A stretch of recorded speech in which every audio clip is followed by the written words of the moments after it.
Hey guys, thanks as always for watching my channel. As you know, I specialize in actors that have at least 3 beloved fandoms to their credit. Luckily, I've got Evangeline Lilly, the woman for the job today. It's good to see you, buddy. It's so good to see you. Look, we go way back. I'm not going to put any pressure on, but give the folks one reason why they should subscribe to Happy, Sad, Confused and the Josh Horowitz channel. You know my work. You know whatever it is I do. I do, because whatever Josh does will make you feel so good about yourself. Oh my God. Because it's definitely at a caliber much lower than whatever you're doing. It started so good, and then it went on. Damn you! Enjoy. You always say that to an old friend. Enjoy my chat with the one and only Evangeline Lilly.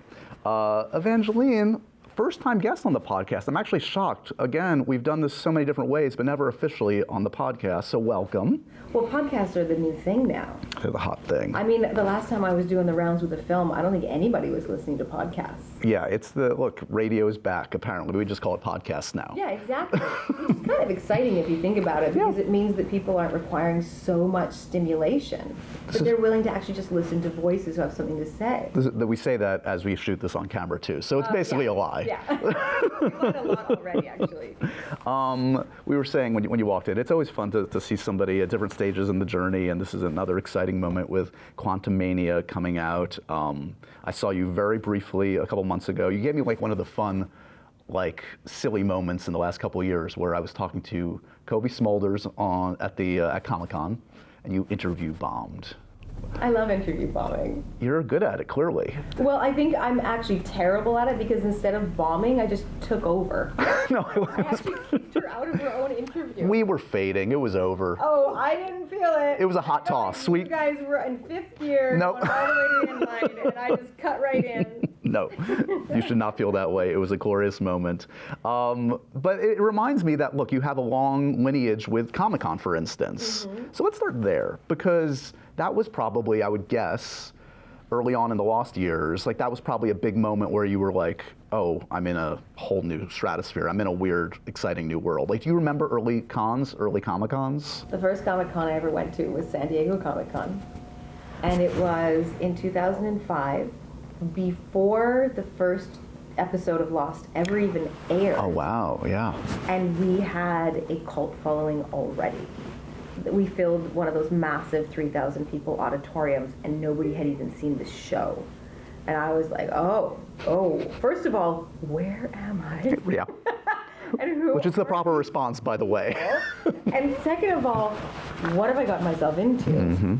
That was actually when I perfected my signature, because for the first time in my life I had to sign it about 600 times in a row when I stood between Dominic Monaghan and Matthew Fox and did a poster signing. Yeah. And I was very competitive back then. I was a competitive young woman. And so I turned the whole thing into a competition of like who would be waiting for who. Oh, I love it. Signature was slower than whose. Yep. And my signature got very simple and very sloppy in one Comic-Con visit, and it stayed that way ever since. Just went to EL as opposed to the whole. I mean, that's a long name to write out. Let's be real. Yeah, Evangeline had to go. Yeah. It's E. Lilly. Yep. But it does strike me, look, I mean, you have been associated with these franchises, these fandoms that have such passion behind them. And like, that's a lot of love and energy to receive. Early on, was it kind of like as exciting as it was? Is that, I mean, that can spawn like, I don't know, I feel like I'd feel a panic attack if I was like feeling that kind of energy coming at me with no experience. I did. In fact, I don't think back then panic attacks were a buzzword yet, right? Like nobody was really undiagnosed panic attacks, exactly. But I can say that on my first press tour for the show, after the first season, we did New York upfronts, and then I went on to Europe. And before I went on to Europe, I had this meltdown in a hotel room in New York. I called my parents sobbing in a bathtub. I mean, it was really something straight out of a B-rate movie.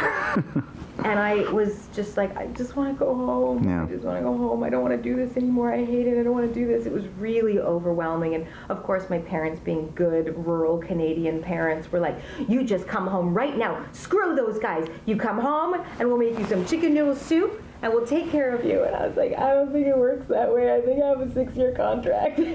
So over the years, has that gotten easier? What's the adaptation process to that? Because clearly you're not in the bathtub sobbing now. Well, not every day anyway. I mean, outside of this morning, obviously. It's gotten it's completely different now, for sure. It's an interesting thing to be able to say I've gotten used to it. So when being in the MCU, what I get asked about a lot is the fandom and how crazy is it, and what was the adjustment period like for you to, get used to that. And for me, I feel like it's such a weird answer to say like, oh, it didn't faze me. Yeah. I've this has been 20 years of this. This is who my fans are. I am, like, for lack of a better way of putting it, like a Comic-Con queen, You are, yeah. I spend a lot of time at Comic-Cons to, go and see my fans and the people who love these franchises and are passionate about them. And they have given me a beautiful career. And so I've relaxed about it. I feel way more at ease with fan attention. Right. I've even, and this is a very recent development, just I would say in the last couple years, I've started to finally get comfortable with fame. That took me 20 years. That took a long time. So parse that out for me a little bit. So what does that mean? Well, it just, for me, I always had this resistance because I kept wanting to somehow translate to people, I'm just like you. I'm a normal person. Like, please don't treat me any differently or think of me any differently. That's an inappropriate placement of your energy. Yes. And I finally just gave up and was like, you know what? If people have you on a pedestal and then you show up and you kick the pedestal down. Right. You're diminishing their own. Yeah, you're actually not. Who are you helping? What is that doing? And what is that saying about your self-worth? Yep. Like, that you don't actually believe that you're good enough or in some way like special to be able to be put on a pedestal. Like, let's examine that and say, do you not have like 100 million hearts of love to give these people? Like, that's something I've always felt. Yeah. So is that not pedestal worthy? Like, can't you find the things about yourself that you could flaunt, that you could strut about, that you could like do the starlit walk, or like give them what they're looking for? They want you to be something that if you dig deep enough, you realize you have self-faith. Like, I believe in myself. Why can't I just own that and accept it? Well, and we're talking about, which often comes up in my conversations with folks, which is imposter syndrome, which is real for all of us, I feel like. And anyone worth their salt, I always say, has it. Like, if you don't have it, then like I'm worried about you. Oh, phew, because I've got it in spades, so I'm okay. No, but what you're saying is like finding a healthy balance, I think, between still having that and yes, realizing like you're still Evangeline from Alberta, et cetera, but like that you can also play the part and have the self-worth and know what you bring to a role and bring to your career that is of worth to people. Yes. And also to remember that like Nicole Evangeline Lilly in Alberta always felt like there was something special about her, and that somehow it wasn't like that she was destined for something. Yeah. But then the minute that happens, it's like, oh, what, me? No, I'm just, that's ridiculous. I'm just a normal person. Like, can there be a balance and can there be a dance between those two things? And can I have the humility and the grace to know that I am just like you, and therefore not have to lord over you or put myself above you? Yeah. But then also the self-love and the respect for your adoration of me, to acknowledge it and make space for it and allow for it. There's also, I would guess, like, again, if we were talking in the Lost years, that was like a crazy phenomenon, and it was right out of the gate. It was basically the first acting gig, essentially. And then, like, with the passage of time, now it's like, oh, you're not a one-trick pony. We've done The Hobbit. We've done 3 Ant-Man films. Like, your ratio of like franchises, beloved films and TV projects to just like your entire body of work is insane. It's ridiculous, but I attribute that to J.J. Abrams and Brian Burke and Damon Lindelof, because by putting me in that cult phenomenon at the very onset of my career, I feel like they set the stage for this, because then the folks who loved Lost within the industry are the type of folks who are making these geek fandom franchises. And they were like, we loved Freckles, right? And then Freckles put me in the position to be Tauriel, and then Freckles and Tauriel put me in the position to be, I think actually this, as the story goes, where the idea for me to play the Wasp came from, or Hope Van Dyne, was that Edgar Wright and Brad Winderbaum were watching The Hobbit while they were prepping this movie, and all of a sudden the penny dropped, and one of them was like, oh my God, Evangeline Lilly for this part, right? Yeah. And so it feeds into itself. It makes sense. So, okay, so talk to me a little bit about, I know the famous story, for those who don't know, is that basically there wasn't like a giant acting career prior to Lost. In fact, you really weren't that interested in an acting career at all. So give me a sense of, okay, you get the part, the learning curve on that set. Like when you think back to the first weeks on that, like, did you know where your mark was? Did you know how, like? When I think back to the first weeks, I feel sick to my stomach. Yeah. I still have that sick feeling. It was very, very intense. I didn't even know how to read a call sheet to know when I was supposed to arrive at work. I didn't know where I was supposed to go. I didn't know. And then there were little things like ADs always opening my car door for me. I got really annoyed. I was like, stop it. What are you doing? I'm not the queen. Like, let me open my door. Stuff that was like really distracting from what I was really there to do. Yeah. And then on top of it, I'd never had to do 10 takes of the same scene and keep it fresh. I'd never had to try to take direction in 6 different ways. I mean, I'd never done any of this.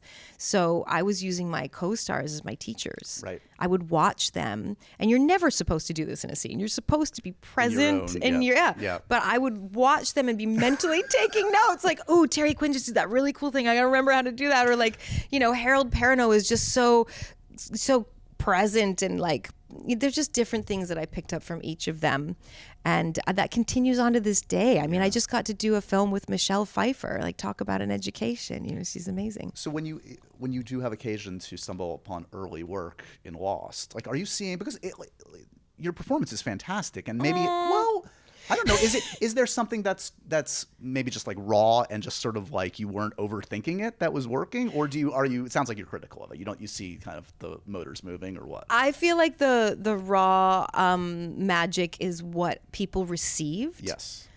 It is not what I was seeing. We would have Lost parties where the cast would get together to watch the show, and when it would be a Kate-centric episode, I would want to curl in a hole and die because I knew I was bad. And I still to this day will stand by the fact that I can watch the first couple seasons and I cringe because I'm not very good.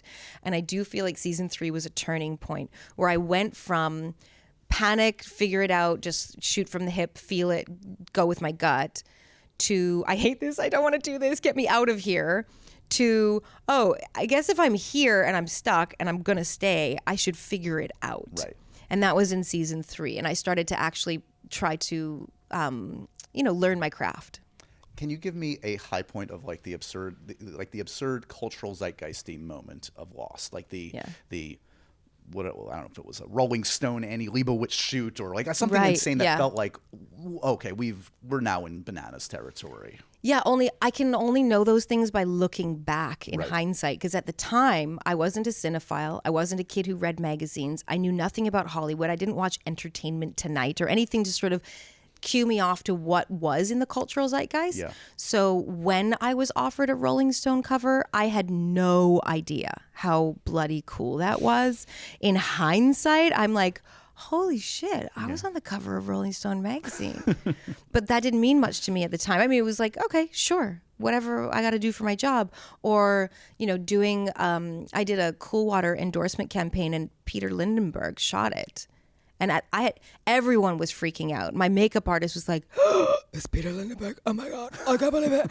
And I was like, who? I don't care. Just, I was annoyed that I had to be in a bathing suit. I was annoyed that it was a sexualized suit and shoot. And I just was mad at everyone for being there and being a part of it.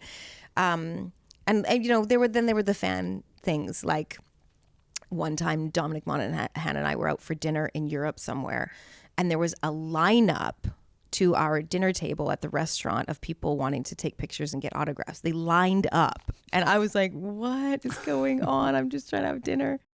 Well, guys, I don't know about you, but these cold winter nights make me appreciate all the more a product like Boll and Branch. These sheets are keeping me warm and cozy all winter long with a set of their buttery soft sheets. They're made with 100% organic cotton threads that get softer with every wash. And they come in a variety of great colors. My wife and I love this product. The sheets feel great. They look great. They make great gifts. It just checks all the boxes. Plus, These sheets are designed to feel incredible for every kind of sleeper. They're made without toxins. They're free from pesticides, formaldehyde, and other harsh chemicals. And these sheets fit the deepest of mattresses and labeled with top and bottom tags, so making your bed is easier than ever. They come in 10 versatile colors in all sizes, from twin up to California king. And best of all, Boll & Branch gives you a 30-night risk-free guarantee, guys, free shipping and returns on all U.S. orders.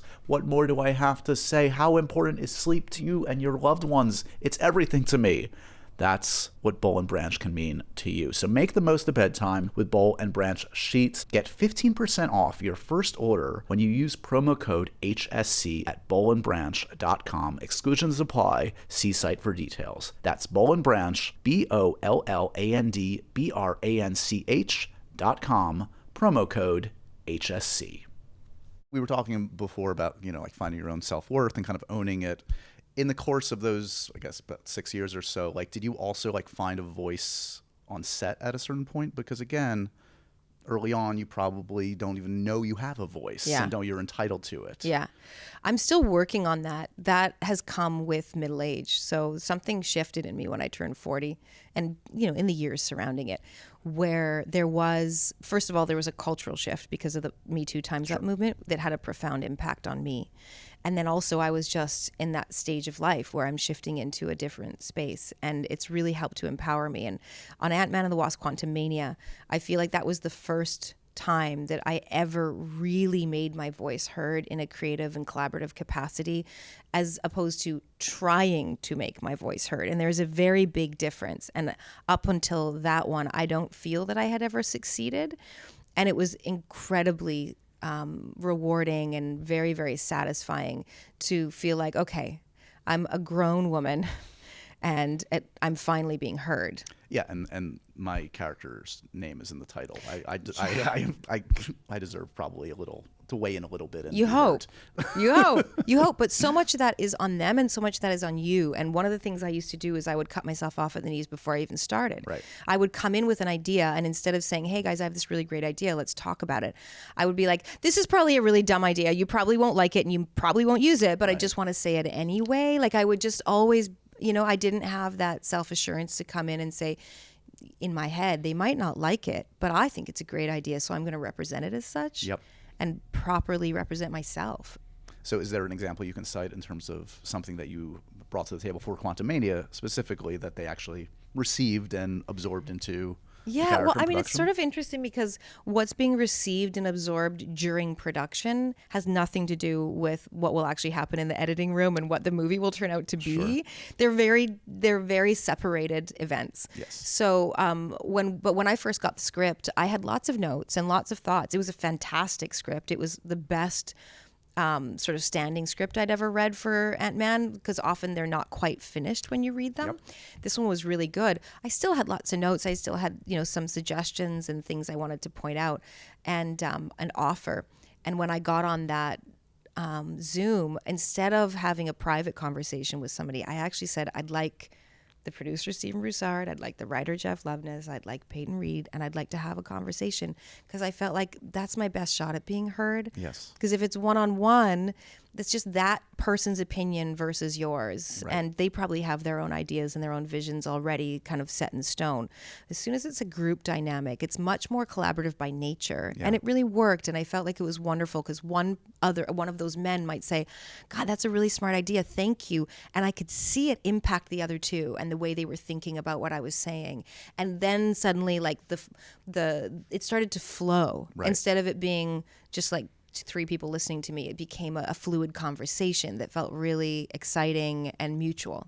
Does that also go hand in hand with the other creative endeavors in recent years? And we've talked before, and I know the Squicker Wonkers books is something that's close to your heart. And I heard you in another conversation saying you were writing a TV project. I don't know if that is Squicker Wonkers or something else. Yes.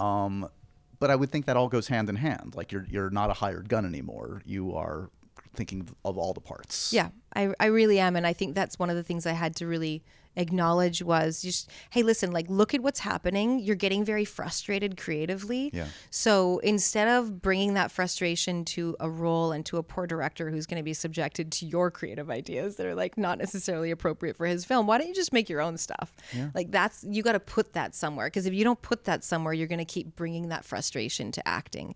And as we all know, or at least you know, I don't know if your listeners know, but I've been a somewhat reluctant actress for my entire career. I've retired thrice in the 20 years I've been in this industry. She's the Daniel Day-Lewis of superheroines. Somebody else said that about they were saying so you're the Tom Brady of Hollywood. You just keep Amazing. retiring and coming back and retiring and coming Makes back. it more dramatic though every time she's back.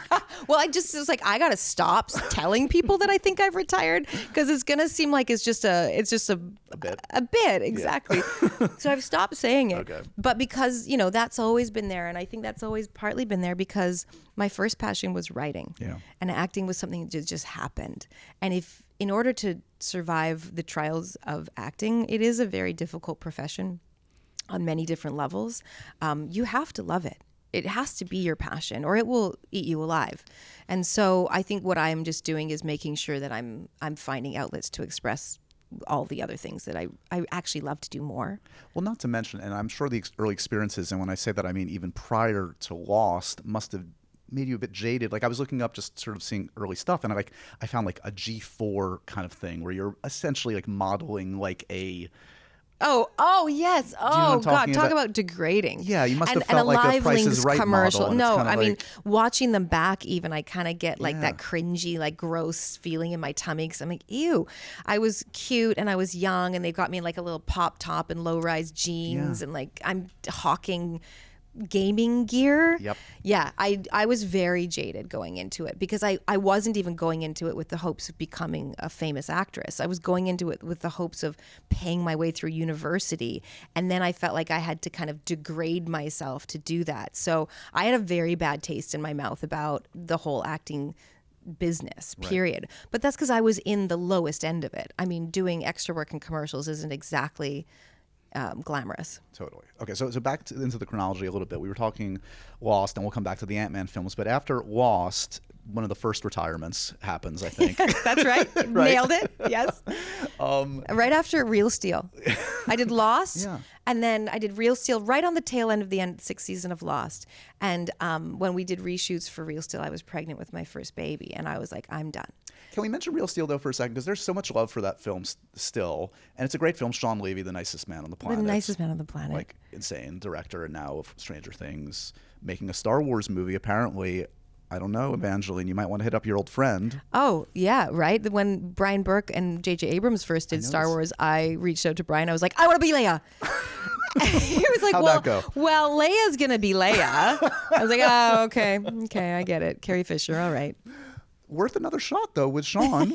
Well, Not for I'll tell you Leia, what. but- I'll tell you what. Even though I am in retirement again, if there was a project that would pull me out, it would be a Sean Levy project. Yeah. He's such a wonderful director, and life's too short to work with anyone that isn't wonderful. And I'm way too old to waste my time on people who are assholes. And so I would be there for Sean. I mean, I really have a very special place in my heart for him. He was a wonderful person to work with. Apparently, they're finally at least doing something with the Real Steel thing. I think they're doing a Disney Plus show, but I assume that's has nothing to do with your characters or anything. It's a new... I don't think it does. I know that there was this sort of oopsie moment with Real Steel when they realized that they marketed the movie completely wrong, and Yep. if they had marketed it appropriately, it probably would have had a sequel, because it would have had a huge following.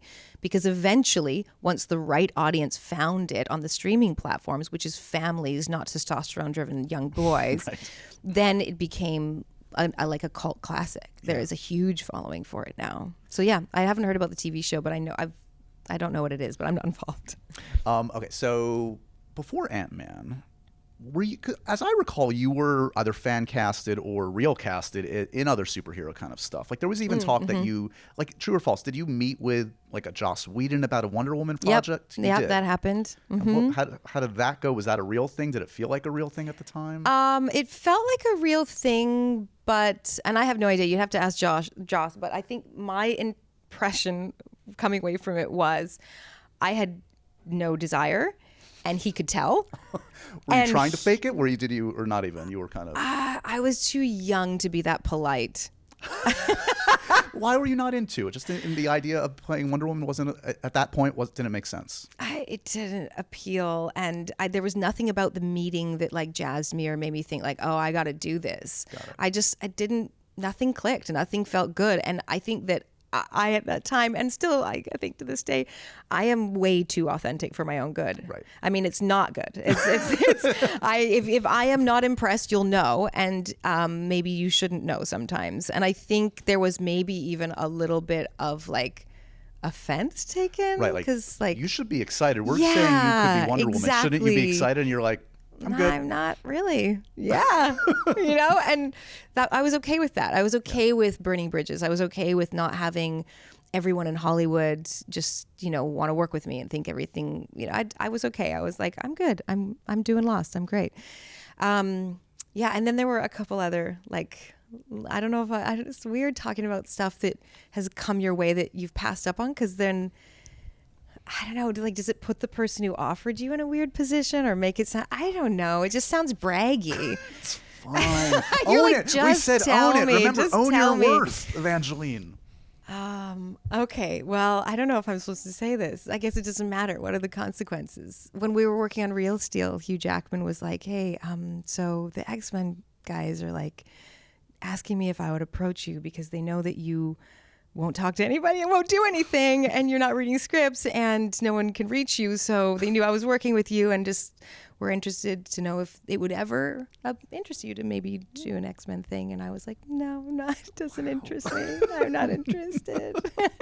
Playing hard to get, it's working. And then I felt like, I was like, this feels like, I feel like such a dick because I'm talking to an X-Men. Right, the X-Men. Like he's, and I'm telling him, no, that doesn't appeal. Like, what? I felt so rude. I don't see it, Hugh. I don't know what you get out of it. Yeah. Why would you do that?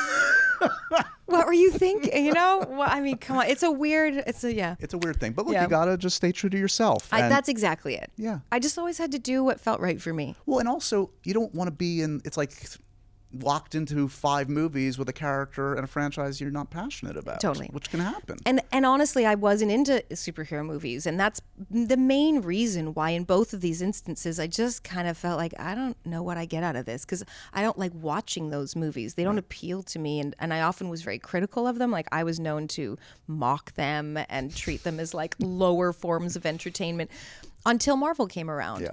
And when they approached, I had the same reaction. I'm equal. I'm fair in my negativity, my disdain for superhero movies. I was like, no, not interested. No, thank you. To my manager, not to them. Yeah. Just talking to him about it.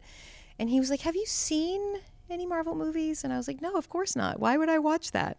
And he's like, you should see them. And when I did, I was like, oh, they're doing something very different and very cool. So then when you get the role of Hope, and then Edgar leaves the project, you're like, oh, see, I told you guys. Yes, what are we doing here? Why? Yes. You convinced me to do this. And now yes. I was ready to walk. I was like, oh, this big corporate giant's bullying the creatives. Forget it. Creatives band together. I'm going. Right. I wasn't keen on that. And I was really excited to work with Edgar. And I thought Edgar and Paul would have been just such a great dynamic duo. And Edgar had a very different vision for Hope than we ended up ultimately going with. He had a really like sort of dark, like mole, what's that called? Double agent type thing. Yeah. And he wanted to do it in classic Edgar style, which was like wigs and, different looks. And I was like, this is going to be really fun. Yeah. So yeah, I did have that moment of like, see, this is why you say no to the big franchises. Well, then luckily they get someone like Peyton, who is, again, kind of that Sean Levy school of just like smart and nice and cool. Yes. And inventive. What reassured you when he came on board? Was it the next iteration of the script? Was it a conversation with him? It was the next iteration of the script. For me, everything lives and breathes with the writing and the script, which is hard in a Marvel film because it's changing the whole way through. But if what is happening in the story is ultimately being serviced by whatever decision is being made, like, I think that Edgar Wright's Ant-Man would have been phenomenal, and I would have killed to be a part of it. but you know, if Marvel have a vision for their MCU and it has to fit into the MCU, like there's that whole thing of like, how do you do that? How do you manage that? And how do you keep everything sort of monochromatic in a way while still having variation? And they're good at that. I think they're good at having an overarching feeling so that you know you're in the same universe, you understand the concept, while also having each franchise have its own personality. So, you know, I think I was convinced, you know, by the end I was like, okay, I get it. I see what you're doing. So you make the first 2 Ant-Man and the Wasp films, and I think maybe after that, is that when the Endgame moment happens, right? Yeah. Which I've heard you talk about and makes sense to me. It's like you kind of walk into that scene, those scenes, kind of like, where am I? What movie am I in? Because that's... Totally. So when you saw that movie, were you like, oh, that's the movie I was in? Like, did you even have any sense of it? I had no sense of it, and I saw that movie and I was like, oh, that's the scene I was in, let alone the movie I was in, because I had no idea what the scene was. And I was like, and you can really tell I have no idea what I'm doing or where I am. It was so like, I feel like I just stood out like a sore thumb in the not being seamless with the rest of the Even cast. what you mean, like in story. the moment with the other women, like even like the swaggering moment. I feel like you guys all make sense together as that team. I loved that moment, and shooting that moment, there was such a camaraderie in and amongst ourselves. I did feel really at home in that moment. Actually, that moment felt really good and really fun. It was more the coming out of the portal. Was it a portal? It was a portal. I don't even know what I came out of. I was so lost. And I come out and I look around and I was like, yeah, that's how I felt. Like, where am I? What's going on? What is this movie? Were they just like catching you on a hidden camera being like, okay, come out of her trailer, we'll get her. She'll be Exactly. confused. Just make sure she's in costume. So were you mentioned, we mentioned that great moment with all these amazing female cast members that had such great intentions, and then a lot of people interpreted it as kind of a pandering moment. And did that bum you out when it was kind of like, it felt like that's clearly not what you were trying to do, and if anything, it was trying to be the opposite of that? I think that it can happen in service of like the big picture. I think that there's really good intentions a lot of the time. Well, all the time. I think there's really good intentions with the decisions that are being made for, you know, representation. But there's like a formula for these stories, and it's really hard to break the formula. So I think that in creating the film, it can fall prey to these moments losing some of their meaning and becoming a little bit superficial. Right. And I think what would help is the more and more we have space and room for that to be justified, like for these women to come together in organic ways and have any kind of relationship or any kind of engagement. Like for me, one of the most heroic feminist moments in Marvel film was that moment when I'm going to see now. We're testing my Marvel knowledge. There's a portal, and then there's no portal involved. There was a okay. ditch. There's a ditch involved, Okay. and it was Black Widow, and it was I think it was Scarlet Witch was being really like she was at her last legs. She was fighting in the battle. I think it was either Endgame or the one right before that, which was Infinity War. Yep. And There'll be a test later. But yes, thank you. Actually, if you could give me the cheat sheet now, no so I can study. And she's about to be killed, Right. and the bad guy says something about like, oh, your friends aren't here to like defend you, like you're alone. And then I think Black Widow steps up and is like, but she's not alone. and in that moment in the theater, I literally leapt out of my seat and screamed at the top of my lungs. I was like, yeah! And I had this fierce moment of that feeling of knowing what it feels like to be a woman at the hands of powerful men and feeling very alone and unrepresented and like undefended. And then it was like in that moment, Scarlet was there at my back in all of those moments of my life being like, fuck you. I was like, tell him, Scarlet, you tell him. I was so into it. It really, that one hit for me. Yeah. That one felt really powerful. For most of us, learning a second language in high school or college was not exactly a high point in our academic careers. I know it wasn't for me. I tried Italian, I tried French, and none of it stuck. But now, thanks to Babbel, the language learning app that sold more than 10 million subscriptions, there's an addictively fun and easy way to learn a new language. Whether you'll be traveling abroad, connecting in a deeper way with family, or you just have some free time, Babbel teaches bite-sized language lessons that you'll actually use in the real world. I'm doing Italian because I love to travel and I love going to Italy and I want to engage the culture in a little bit of a more profound and meaningful way. And yeah, I want to be able to order better in Italian restaurants, okay? Babbel's 15-minute lessons make it the perfect way to learn a new lesson and language on the go. Other language learning apps use AI for their lesson plans, but Babbel lessons were created by over 100 language experts. Plus, you can choose from over 14 different languages, including Spanish, French, Italian, and German. There's so many ways to learn with Babbel. They've got lessons that you can access, podcasts, games, videos, stories, and even live classes. Plus, it comes with a 20-day money-back guarantee. Right now, when you purchase a 3-month Babbel subscription, you'll get an additional 3 months for free, guys. That's 6 months for the price of 3. Just go to babbel.com and use promo code HSC. That's BABBEL.com, code HSC. Let's talk a little Quantumania. This is a bananas movie. I mean that as a high compliment. It's a big, crazy world that we're introduced to. And yet it's still this great family at its core, and it's an emotional story. And then you throw in Jonathan Majors, who's just like, oh my God, the greatest new actor on the scene. Fantastic. When you read this script, like, what does the script read like? Does it read like, I don't know, like, can you make heads or tails of it given like all the descriptions and the bizarre... Do you know what's strange is the script reads much more straightforward than the film itself. When I saw the film, I was like, this is, like you said, this is bananas. Yeah. It's kooky and zany and all over the place and like, wow, what is going... It doesn't feel like that. With the script felt very clean and very clear and very like straightforward. And I was like, ooh, I can follow this. Not all Marvel films are easy to follow. They're like you said, there's so much action and there's mythology and there's so many things going on. So yeah, the script was not like that. Okay. But it's not because they've changed it a lot from the script. It's just something happens in the translation on screen. Well, you're also probably... I mean, you can almost like skip the descriptive stuff and just go straight to the dialogue, which tells the story. Right. And there's like probably these giant chunks of like description of these crazy banana worlds. Which I'm going to admit I totally skip. Yeah. Like, why do you need to know that? Like all the time. You guys do your thing. I'll do my thing. Exactly. Okay. So talk to me about... We talked about Michelle Pfeiffer last time I saw you for Ant-Man and the Wasp.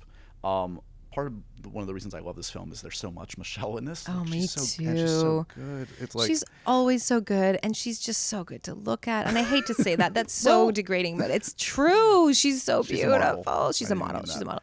And she's so good in it. And I felt the same. I was so happy to see. Do you feel like... Because, I mean, I remember when I spoke to you for the last film, there was almost still like an intimidation factor a little bit of like, yes, like I can talk to her, but like there's still like putting her on a pedestal a little bit. Yeah.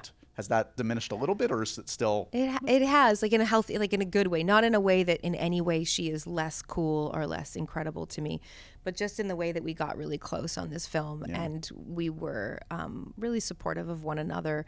We spent a lot of time collaborating on the relationship between Janet and Hope and talking to the writers about what we wanted to see for it.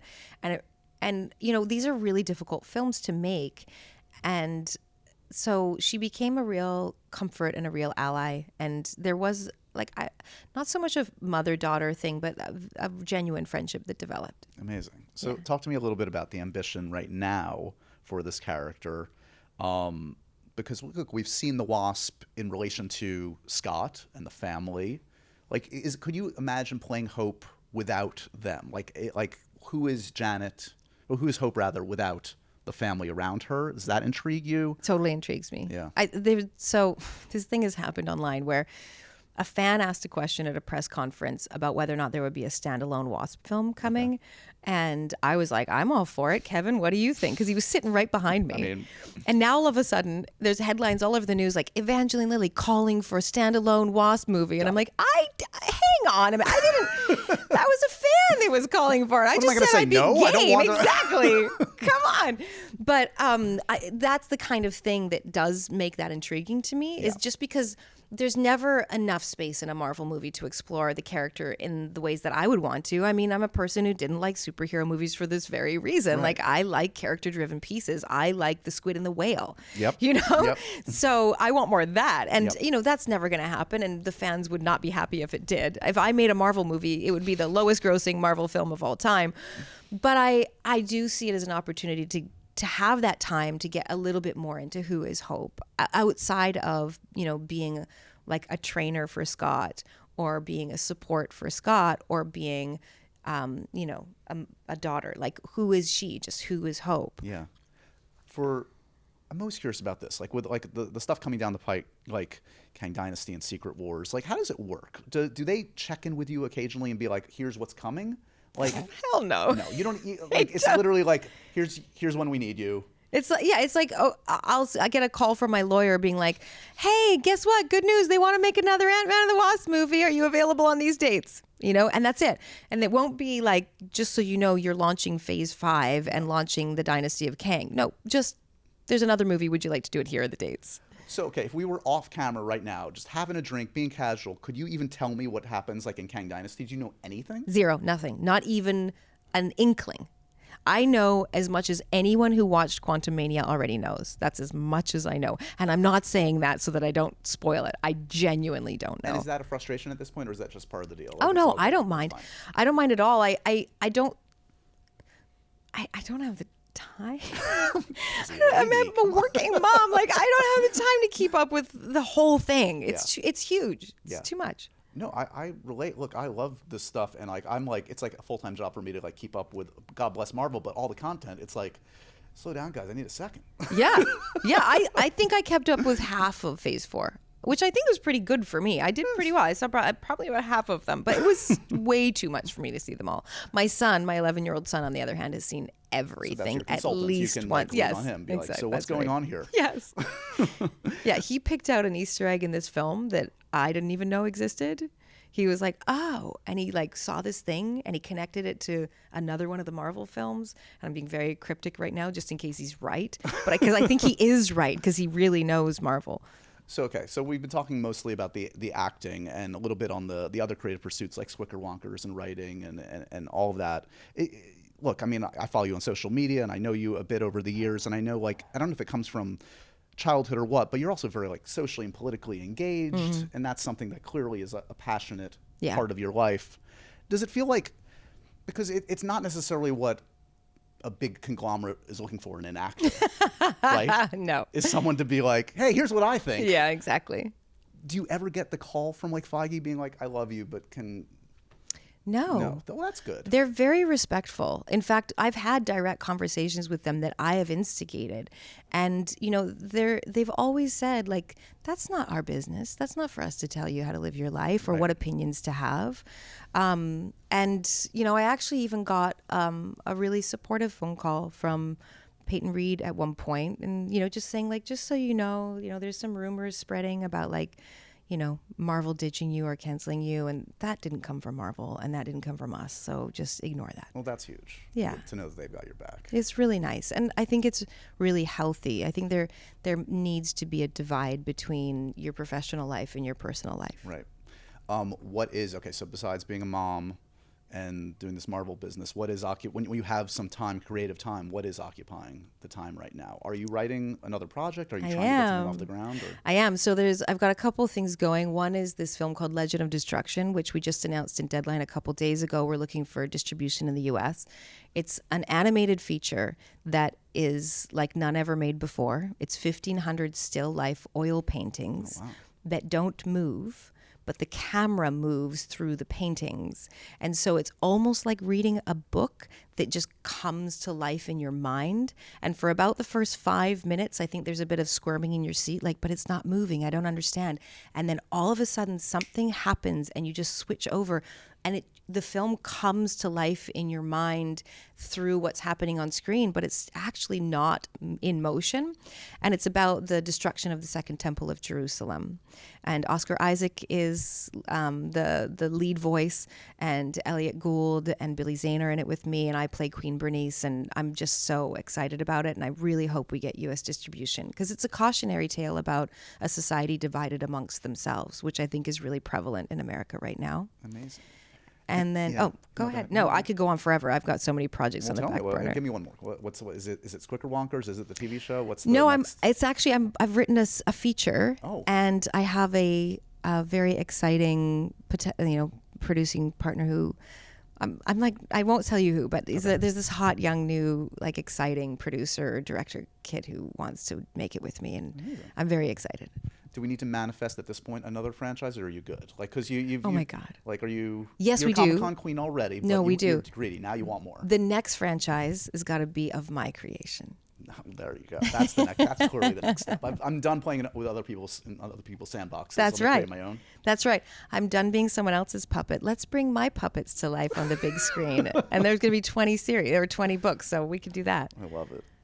It's always great catching up with you. Congratulations. Not that folks need me to endorse it, but Ant-Man and the Wasp: Quantumania.